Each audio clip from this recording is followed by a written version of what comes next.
Tapos ng bautismo, ituturo ang lahat ng aral niya. At sabi niya, ako'y sumasa inyo hanggang sa katapusan ng panahon. Until the end of the age. Ang sabi niya doon sa English. Kaya, ang ituturo, yung aral ni Kristo. Bautismo tapos tuturuan ang aral ni Kristo. Na tuparin yung aral ni Kristo. Kung tayo nasa party ng pag-aaral, pagsusuri, hindi namin kayo babautismuhan agad. Kundi, susuriin muna natin yung aral. Pag nasuri nyo na ang aral, mga kapatid, nakita nyo tama, yun ang una nating tutuparin magbautismo. Pero, susuri muna tayo ng aral ni Kristo. Alamin natin muna kung yung aral na ating itinataguyod sa Iglesia ng Diyos o sa Church of God International, ayun nga yung aral ni Kristo. At ang garantiya ko sa inyo, magdala kayo ng pangsulat, papel, lapis, o kaya tandaan ninyo na kung meron kaming ituturo sa inyo hindi aral ni Kristo, huwag niyong tatanggapin. Tanggapin niyo lang yung aral ni Kristo. At yung aral ni Kristo, nakasulat po sa Biblia yon. Pag hindi nakasulat sa Biblia, huwag niyong tatanggapin. Kasi yung aral ni Kristo, yung utos niya, lahat yon nakasulat sa Biblia. Hindi po pwedeng walang nakasulat, tatanggapin natin.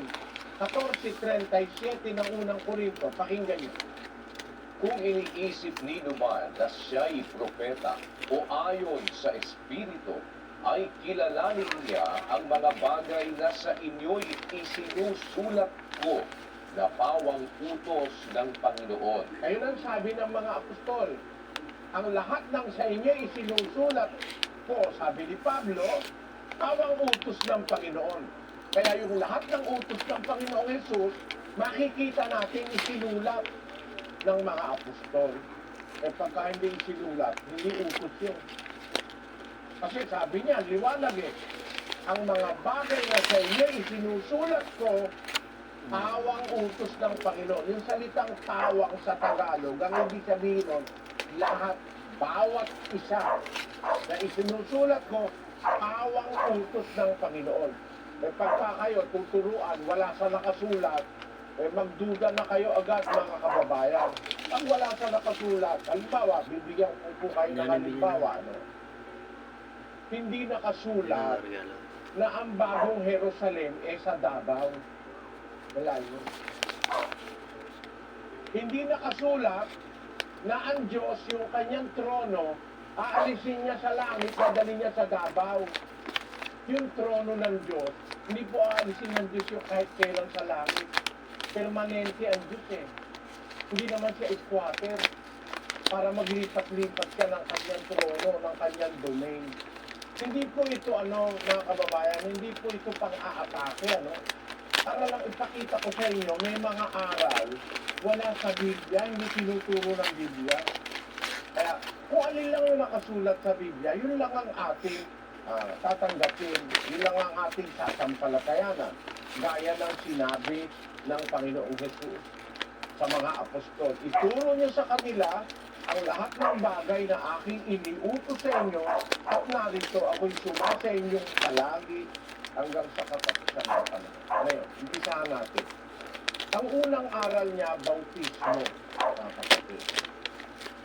Anong katunayan ang unang aral ni Kristo sa isang dating hindi mananampalataya? Pero pag nakinig sa Kanya at sumunod sa Kanya, ang unang aral ay bautismo. Alam niyo si Pablo, yung Apostol Pablo pinag-uusapan sa mga religiyon. Yan po, hindi dating Kristiyano yan. Yan po ay miyembro ng Judaismo, si Apostol Pablo. Basahin natin ang 1:13 ng Galatia.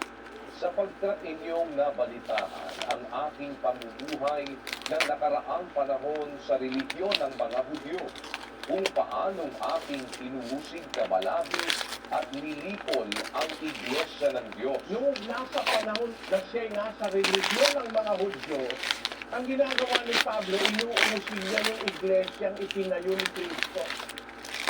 Sinosid ko ikang malabis at nililipo ang iglesia ng Diyos. Sabi ni Pablo. Ngayon, mula sa relihiyon ng mga Hudyo, tinawag siya ng Panginoong Jesus. Nung tawagin siya, ang unang